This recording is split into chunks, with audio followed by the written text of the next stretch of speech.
Қайырлы күн. Бүгін күн жақсы, шуақ.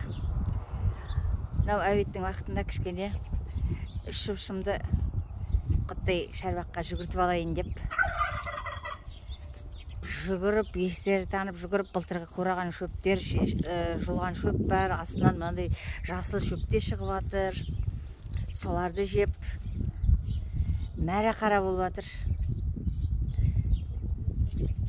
Шөпшім жүгіріп жақсы болып қалып жатыр. Ана рулонды жемейді. Сол рулонды күнде апарып жүрмін ғой. Мен ойладым, сол рулонға барып жабысып жейтін болар деп. Сол рулонды жемейді, рулонды апарсаң жейді. Мына жерден жемейді. Былтырғы жылынған, былтырғы қураған шарбақтағы шөпті жеп естері танып жатыр. Жүгіріп жақсы болып қалып жүр. Күн жақсы, жылынып келе жатыр. Бүгін 20 март. Кеше сайлау болды, бітті.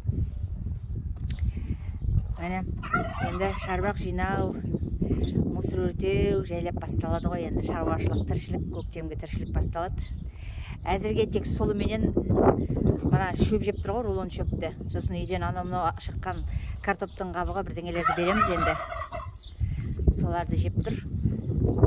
Пока ештеңе етіп жатқан жоқ. Екі шөпшім әлі қашатын түрі жоқ. Әлі уақыты келмей жатқан шығар. Женихті үйіне жіберу керек еді. Мына екеуін декретке жіберіп әлі жүрміз, білмеймін. Көреміз енді бұйырған. Соныменен міне демалып жүр, үшеуі серуендеп. Осындай қысқа ғана бір видео. Сау саламатта болыңыздар.